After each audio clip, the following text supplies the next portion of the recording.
Olá, meus queridos alunos. Espero que todos estejam bem. Vamos dar início à nossa revisão da AP centralizada, cujo assunto é tabela periódica.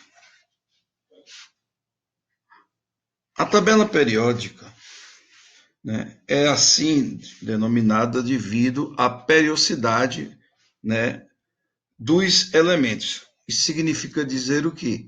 A repetição das propriedades, que esses elementos têm ao longo da tabela.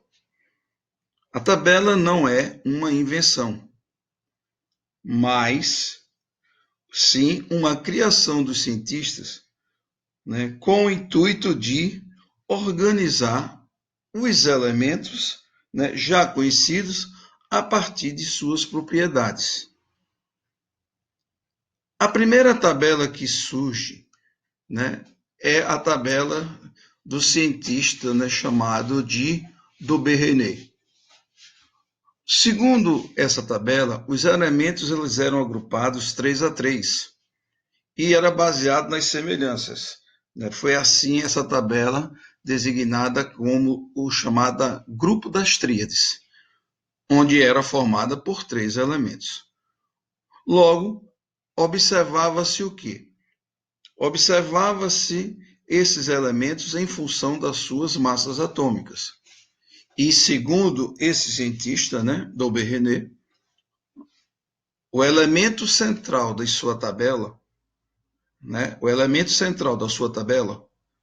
ela teria uma massa atômica igual ou aproximadamente igual à média aritmética da massa atômica dos outros elementos.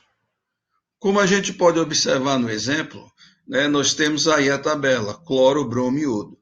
Então, pegando as massas atômicas do cloro e do iodo, nós observamos o quê? Nós observamos que a massa atômica aproximadamente do bromo é 81. Assim como ao lado a gente tem o quê? A do lítio, a do sódio e do potássio. Então, a massa do sódio, que é o elemento central, será o quê? Será exatamente igual à média aritmética. Logo, essa foi a primeira tabela que surgiu, com efeito nessa nossa classificação. A segunda tabela que surge vem de um cientista chamado Champ-Courtois. Champ-Courtois fez um trabalho interessante. Ele colocou um cilindro, e distribuiu seus elementos ao longo desses cilindros, traçando, linhas com ângulo de inclinação de 45 graus. E saiu distribuindo os elementos também de acordo com as suas propriedades, em função das massas atômicas. Logo, esse tipo de tabela, de Champ-Courtois, ficou conhecida e denominada como parafuso telúrico, já que, à medida que você ia rodando, a tabela, você ia tendo os elementos sendo distribuídos em função das suas propriedades. Uma terceira tabela, muito interessante, veio de um cientista chamado de Newlands. Newlands fez um trabalho interessante, pois ele comparou a sua tabela às notas musicais, aonde ele dizia o quê? Ele dizia que os elementos, eram distribuídos, em grupos e a cada 8 elementos, ou seja, o primeiro e o oitavo elemento teriam propriedades também semelhantes.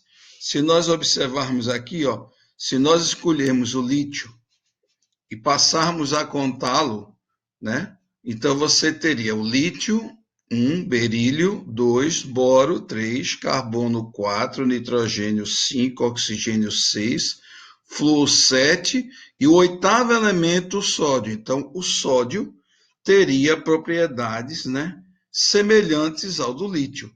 Então, qualquer elemento que você pegar aqui nessa tabela, tá? Por exemplo, se nós pegarmos o carbono, e contarmos 8 elementos a partir daí, então teremos carbono 1, nitrogênio 2, oxigênio 3, flúor 4, sódio 5, magnésio 6, alumínio 7.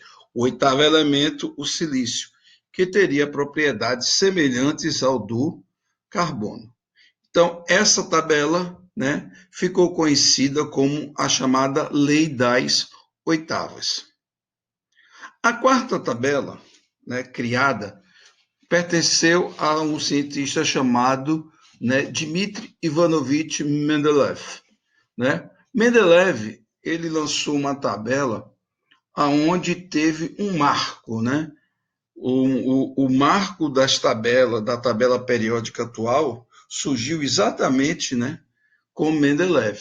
Mendeleev fez um trabalho interessantíssimo, mas ele afirmava o quê? Que as propriedades dos elementos, né, são uma função periódica de suas massas atômicas.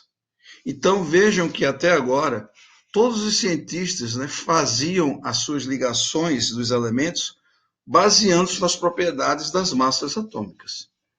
Então, o que é que fez ele?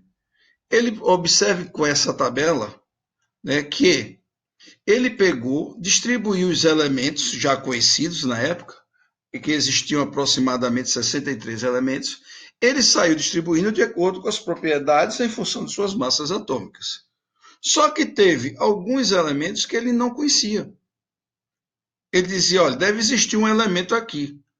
Né? E com isso, ele começou a ver o quê? Observe aí, né, no quarto período, depois, na linha do boro. Observe que o elemento número atômico 44, ó, ele não conhecia. O de número 68, ele não conhecia. Certo? Ao lado, de número 72. Então, ele começou a fazer o quê? Previsões.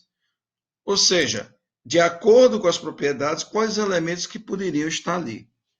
Então, essa tabela, na época, revolucionou. Só que alguns cientistas, né, não se convenceram que esse modelo que ele tinha criado estava totalmente correto. E foi aí, né, que um outro cientista, chamado de Moseley, né, analisando, né, observando, através dos espectros de raio-x alguns elementos, ele estabeleceu um conceito, né, onde ele dizia o seguinte, olha, as propriedades dos elementos são a função periódica não das suas massas, mas sim de seus números atômicos.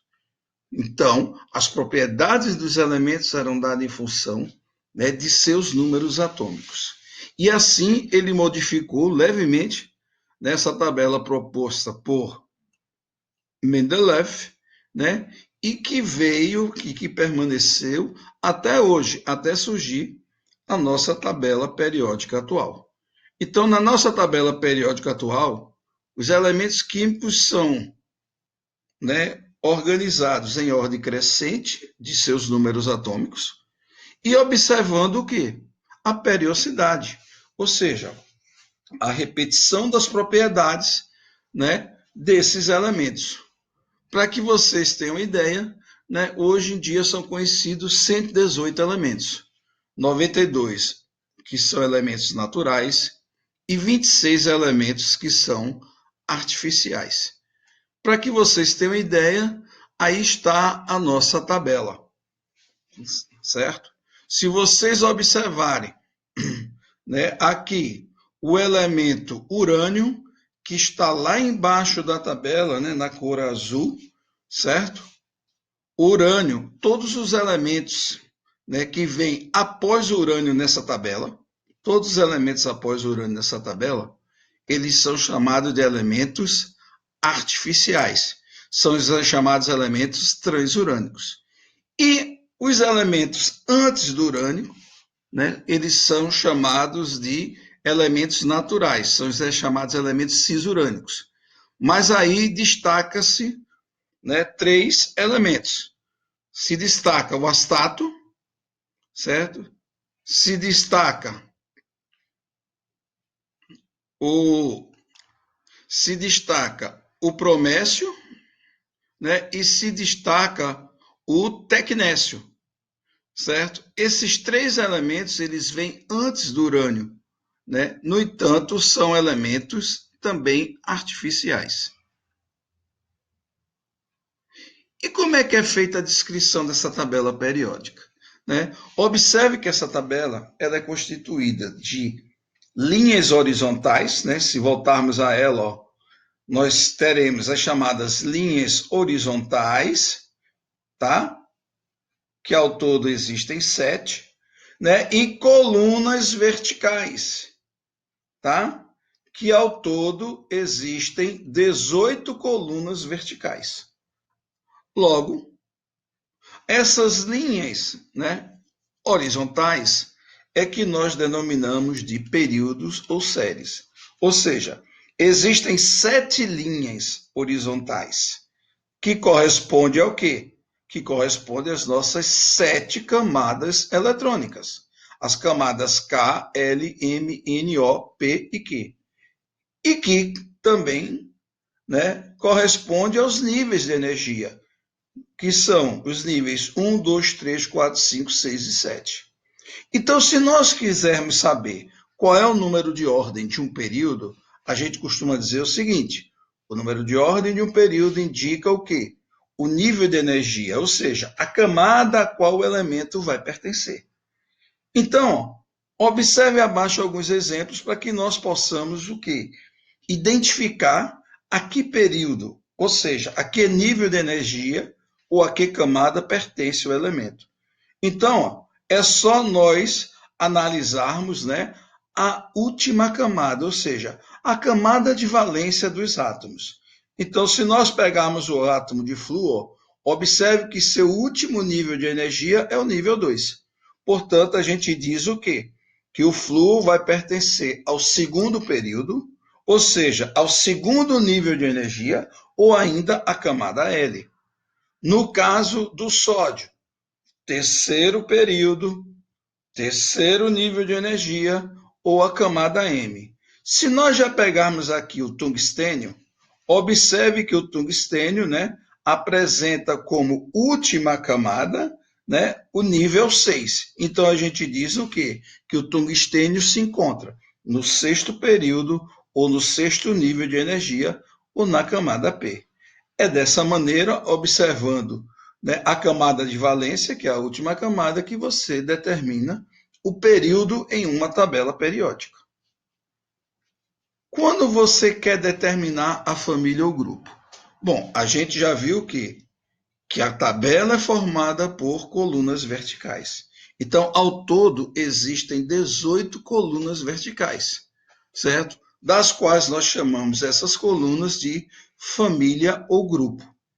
Logicamente que esses elementos eles têm uma classificação que os vai diferenciar dentro da própria tabela. Portanto, como seria essa classificação? Os elementos eles podem ser classificados em elemento de transição, em elemento de transição interna ou em elemento, né, representativo característico. Mas o que seria cada um desses? Qual é a característica que cada elemento desse tem que a gente possa reconhecê-lo dentro de uma tabela?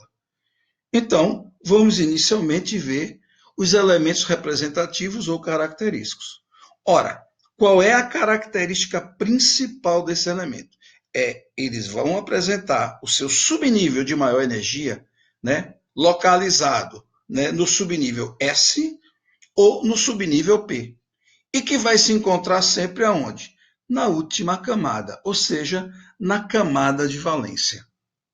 Ora, esses elementos eles vão pertencer, se nós olharmos novamente a nossa tabela, eles vão pertencer ao grupo 1, ao grupo 2 e do grupo 13 ao grupo 18.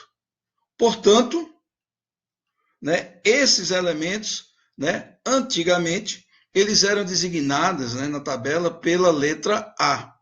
E eles apresentam nomes especiais, como nós podemos observar, né, no próximo segmento.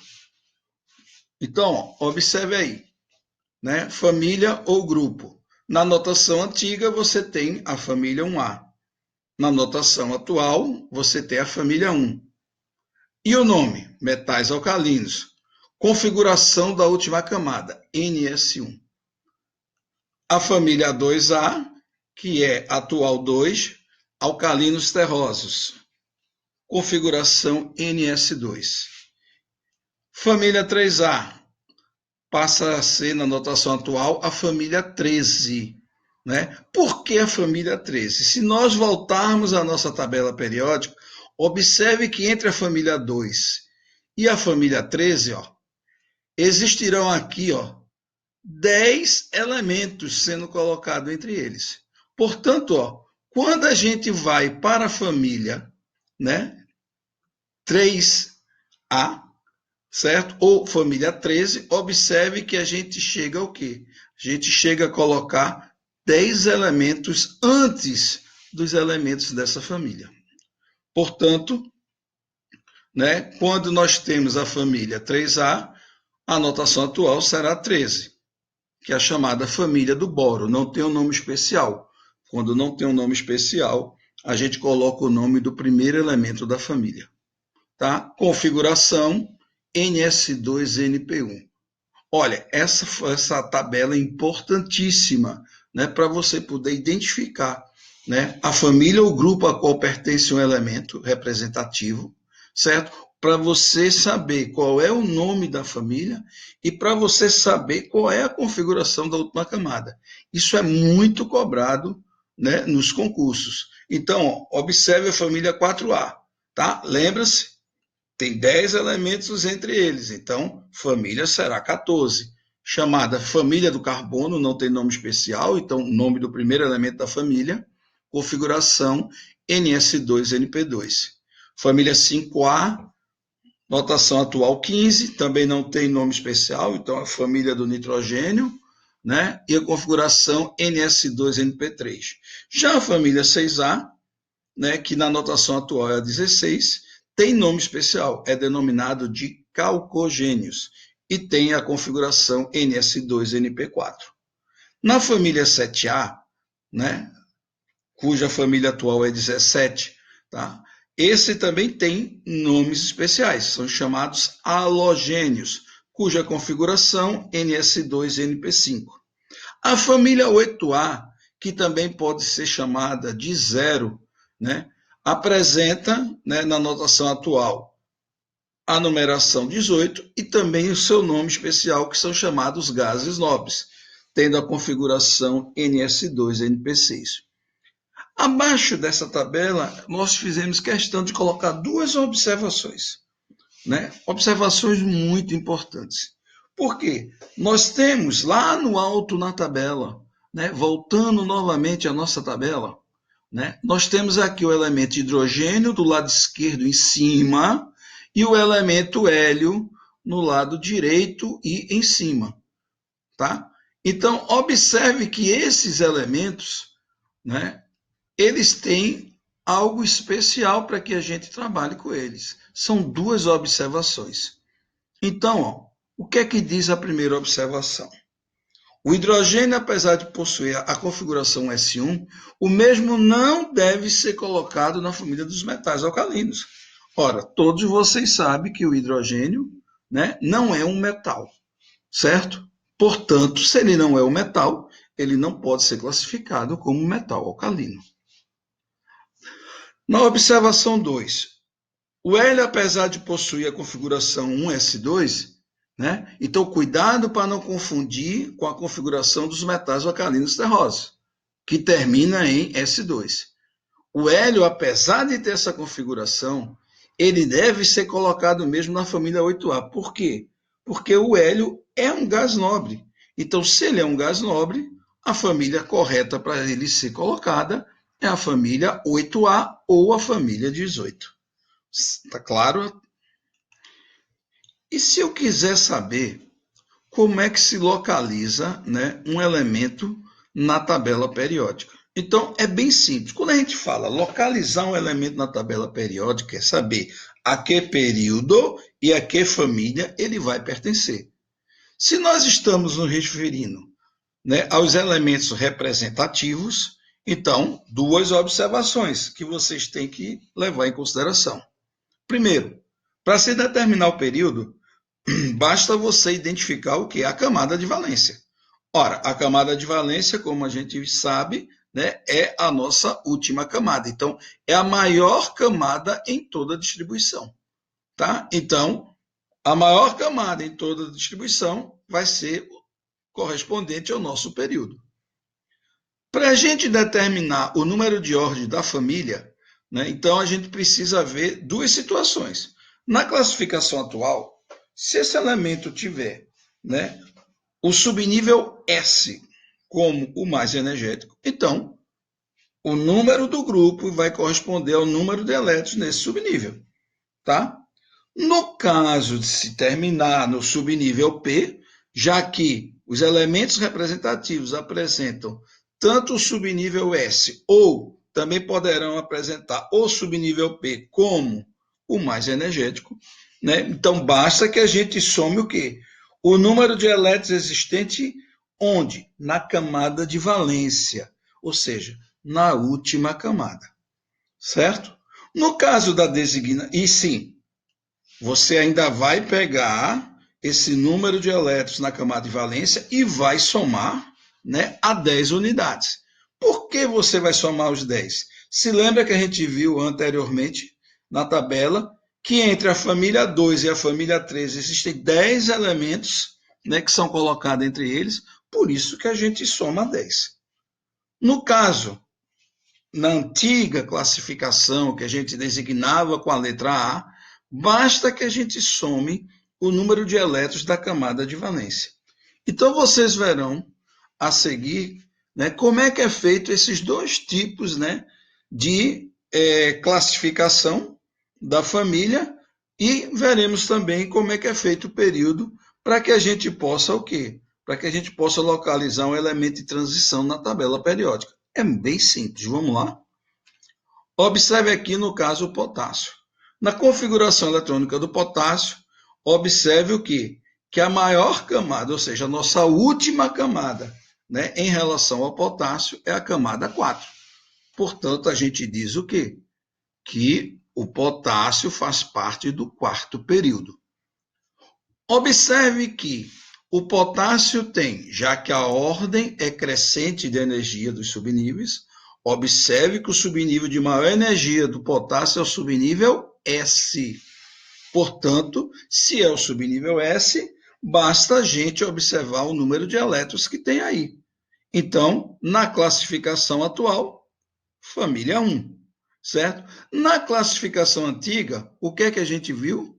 Ora, os elementos representativos ou característicos, né? Na concepção antiga, eles diziam que o número da família seria igual ao número de elétrons existentes na camada de valência, ou seja, na última camada. Então, observe aqui que na última camada do potássio só existe um elétron. Passando agora para o caso do bromo. Observando a sua configuração, observem aí que a camada de valência, ou seja, a última camada do bromo é a camada 4. Portanto, o bromo faz parte também do quarto período. Para a gente observar a família, observe aqui agora o subnível de maior energia é o subnível P. Portanto, se é o subnível P, logo, para a gente saber qual é a família atual, o que é que a gente tem que ver? Quantos elétrons existem na camada de valência. Aí, ó, camada de valência nossa é quem? Né? 4. Observe que na camada de valência existem 2 elétrons no subnível S e existem 5 elétrons no subnível P, perfazendo um total de 7 elétrons. Logo, para achar a família, basta que a gente faça o quê? Né? Se termina em P, soma mais 10. Então, 7 com mais 10, 17. Já na concepção antiga, né, basta que a gente tenha o quê? Basta que a gente conte apenas o número de elétrons na última camada, da camada de valência. Então, ela vai coincidir. Portanto, a sua família aqui será o quê? 7A. Tá? O estrôncio, observe que a sua camada de valência é 5. Logo, quinto período. E seu subnível de maior energia, subnível S. Para achar o número dessa família, é só ver o número de elétrons. Então, aqui tem 2 elétrons, atual família 2. Antiga, na camada de valência, tem 2 elétrons na camada de valência, então família 2A. No caso do telúrio, também observe que eles fazem parte, né, do quinto período, já que tem a camada de valência igual a 5. Então, terminou em P, para achar a família, lembre-se, somar o número de elétrons da última camada, ou seja, da camada de valência, né, somar a 10. Observe que eles têm 2 elétrons no subnível S, com mais 4 no subnível P, fazendo o total de 6. 6 somado a 10 vai dar a família 16. E a antiga é só somar esses elétrons, 6A. Já pegando o chumbo tem na sua camada de valência igual a 6. Logo, sexto período. Tá? Para saber qual é a sua família, mais uma vez, se o subnível é P, soma-se os elétrons da camada de valência. Então, 2 do P com 2 do S dá 4. Somado a 10, 14. Né? E na antiga, 4A. E, finalmente, o radônio, né? cuja camada de valência também é 6. Portanto, ele faz parte do sexto período. E a sua família, como tem subnível mais energético P, então soma-se os elétrons da última camada, que irão perfazer, né, 8 elétrons, logo somado a 10, que fará parte da família 18 ou 8A. Então, como vocês puderam observar, né, você poder saber a que período de família pertence o elemento representativo não tem nenhuma dificuldade, é muito simples, tá? É muito tranquilo. Vamos agora ver quando nós tivermos os outros elementos, iniciando pelo elemento de transição ou transição externa. Como é que você vai identificar que um elemento é de transição ou transição externa? É muito simples. Ele vai apresentar o subnível de maior energia, o subnível D. E onde é que vai estar localizado o subnível D? O subnível D vai estar localizado na penúltima camada. Então, isso é fundamental. É importantíssimo vocês prestarem atenção. Tá? O subnível mais energético de um elemento de transição é o subnível D. E ele vai estar presente aonde? Na penúltima camada. Certo? Então, veja, não é na camada de valência. É na penúltima camada. É que antecede a camada de valência. Então, esses elementos apresentam essa característica aqui, da configuração eletrônica. NS2, N-1, se N é o nosso, né, último nível de energia, tá? N-1 vai ser o quê? O penúltimo nível de energia. Onde vai estar localizado quem? O subnível mais energético, que é o subnível D. Então, para você localizar um elemento de transição na tabela periódica, como é que você faz? Também é uma coisa simples, certo? Basta você observar duas situações. A primeira, para se determinar o período, nós já sabemos o que é para ser feito. É só identificar a camada de valência. Se você identifica a camada de valência, que é a nossa última camada, né, é nela que vai ficar o quê? É nela que vai ficar o nosso período. E para achar o número de ordem da família, né, dos elementos de transição, certo? Como é que a gente faz? É muito simples. Basta você somar o número de elétrons da camada de valência, ou seja, a nossa última camada, com o número de elétrons subnível mais energético. Ora, quem é o subnível mais energético do elemento de transição? Não é o subnível D? Então você vai pegar o quê? O número de elétrons da última camada, ou seja, da camada de valência, e somar com o número de elétrons do subnível de maior energia. A soma dos dois dará o quê? Dará a nossa família, né, dos elementos de transição na classificação atual. Vejamos alguns exemplos para que possamos, né, fixar um pouco mais.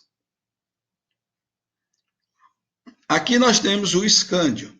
Observe na sua distribuição que a sua última camada, ou seja, a sua camada de valência é 4.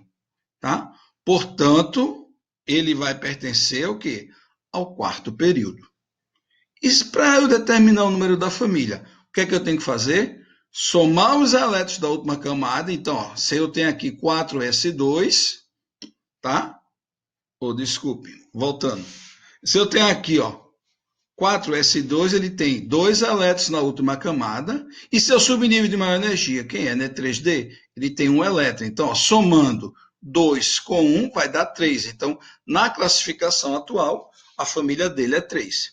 Observe que todos esses elementos fazem parte, né, do mesmo período, né? Nós temos aqui escândio, titânio, vanádio, crômio, manganês, ferro, cobalto, níquel, cobre e zinco. O que vai mudar apenas é a família. Por quê? O subnível de maior energia, né, vai ter mais elétrons. Observe que na última camada a quantidade é sempre igual. Tem 2 elétrons. Então, ó, só somar. 2 com mais 2 dá 4. 2 com mais 3, 5. 2 com 4 dá 6. 2 mais 5, 7. 2 mais 6, 8. 2 mais 7, 9. 2 mais 8, 10. 2 mais 9, 11. E 2 mais 10, 12.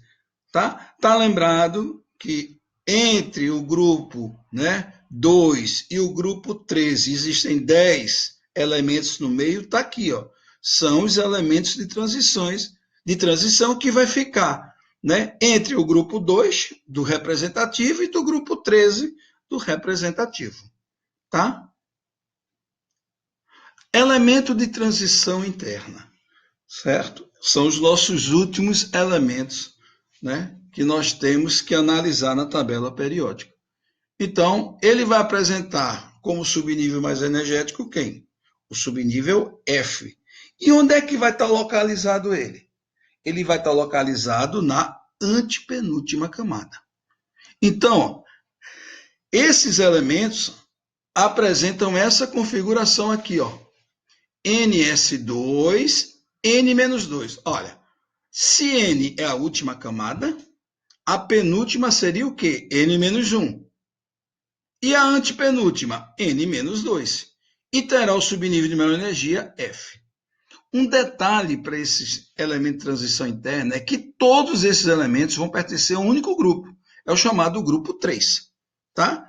Então, vocês se voltarem lá na tabela periódica, voltando um pouco atrás, até a nossa tabela, observem vocês que, ó, aqui existem na tabela 2 lacunas, ó, que vão do elemento 57 ao 71 e do elemento 89 ao 103. Esses elementos são colocados abaixo da tabela, tá? Eles são chamados, né, os elementos pertencentes a 2 séries, a chamada série dos lantanídeos e a chamada série dos actinídeos. Então, vejam que esses elementos, ó, todos fazem parte apenas, ó, desse grupo, ó, grupo 3. Logo, voltando para a nossa elemento de transição interna, como é que eu vou localizar um elemento de transição interna na tabela? Também é muito simples. Mais uma vez, a nossa camada de valência, né, caracterizará o quê? O nosso período. E para se determinar o número de ordem da família, né, a gente não precisa se preocupar, certo? Por quê? Porque esses elementos, né, eles irão apresentar, desculpem, houve um probleminha aqui, mas a gente retorna rapidinho, tá? Pronto, voltando. Então, para se determinar o número de ordem desses elementos de transição interna, né, a gente não tem o que se preocupar. Por quê? Porque todos eles vão fazer parte de uma mesma família. Todos pertencerão à família 3 atual ou 3B antiga. Portanto, vejamos alguns exemplos. Começando pelos lantanídeos, né? Qual é a característica desse elemento lantanídeo? Ele tem 2 características interessantes. Primeiro, só existe esses elementos a partir do 6º nível de energia. Então, todos os elementos lantanídeos, né, que também são chamados, né, das terras raras, tá? Todos os deles estão presentes apenas no 6º período. Eles só existem no 6º período. Certo?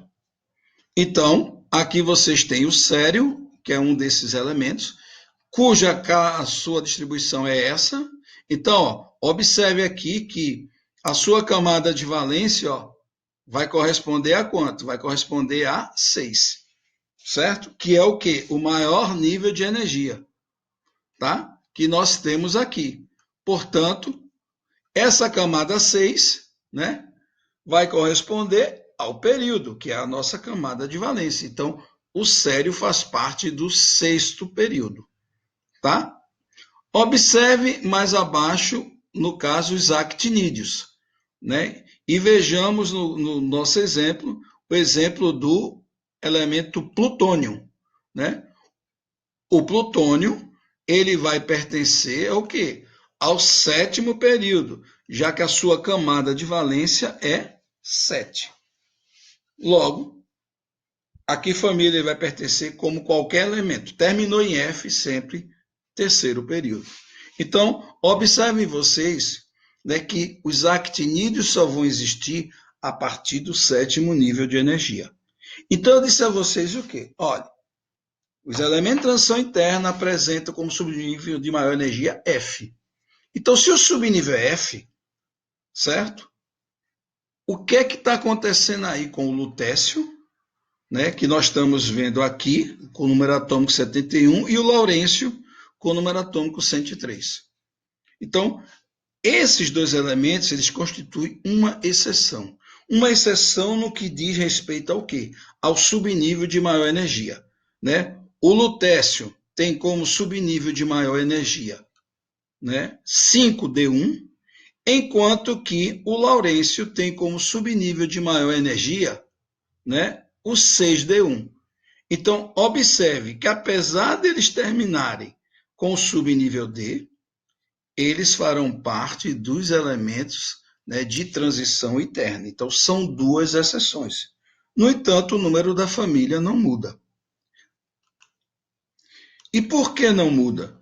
Não muda porque, quando termina em D, como é que a gente faz para determinar o número né, do grupo ou da família? Não é somando os elétrons, né, do subnível de maior energia, aqui no caso 1, com os elétrons da última camada, ou seja, da camada de valência, aqui é 2. Então, 1 mais 2, 3. Portanto, ele faz parte do grupo 3.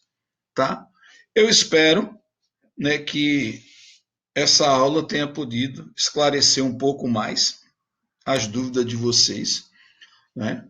Se vocês quiserem, né, através do OpenRedu, vocês poderão, né, trazer, né, algumas dúvidas, né?